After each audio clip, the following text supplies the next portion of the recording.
আমার নবীকে প্রশ্ন করা হলো মদ সম্পর্কে। আমার নবীকে প্রশ্ন করার পরে তিনি বললেন, তুমি মদ তৈরি করো না। তখন তিনি বললেন, আমি তো এটাকে ঔষধ হিসাবে ব্যবহার করি।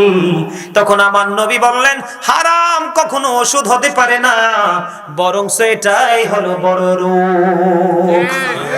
আওয়াজ তুলে বলেন না নাউজুবিল্লাহ।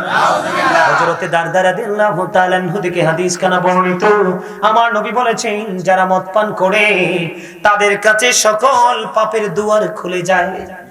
কারণ মদ মানুষকে সকল রাস্তাগুলো সহজে তৈরি করে দেয়। ইমাম আযম আবু হানিফা রাহমাতুল্লাহি আলাইহি তিনি বলে দিয়েছেন, পৃথিবীর মানুষ, তোমরা যখন দেখবে কোন মানুষ মদ্যপায়ী আছে, তোমরা যখন দেখবে কোন মানুষ মদ পান করে, তোমরা তাকে ৮০টা দৌড়া মারবে। কেন গো ৮০টা দৌড়া মারতে হবে? কারণ মদ পান করার পরে তার সেন্সটা লেস হয়ে যায়, বিবেকটা নষ্ট হয়ে যায়, তখনই সেই জিনার মতো ব্যভিচারের মতো কাজে লিপ্ত হয়। আর এই ব্যভিচারের মাধ্যমে জারজ সন্তান পৃথিবীতে আসে। আর ওই জারজদা জাতির জন্য, সমাজের জন্য হলো অভিশাপ। তৈরিটা হলো কোত্থেকে? মদ থেকে।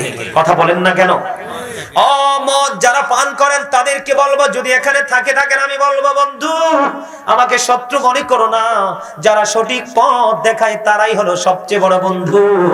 যারা চলার পথে তোমার ভুল ধরবে, মনে করবা সে তোমার প্রিয় বন্ধু। কারণ ভুল ধরিয়ে দেওয়ার মানুষের যথেষ্ট অভাব।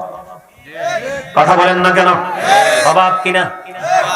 বন্ধুরে আমার, মদ এতটা নোংরা জিনিস, এতটা খারাপ জিনিস। যিনি মদ বানায়, যিনি বানানোর জন্য সাহায্য করে, যিনি বন্ধু সরবরাহ করে, এই দোকান থেকে ওই দোকানে ট্রান্সফার করে, বেচাকিনিতে যারা সাহায্য সহযোগিতা করে, সবাই সমান অপরাধী।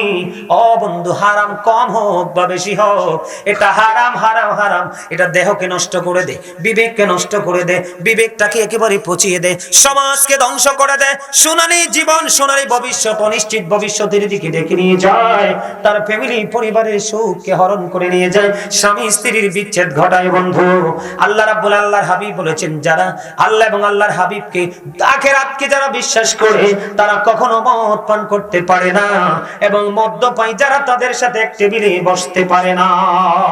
জোরে জোরে কন্যা ঠিক না বেঠিক?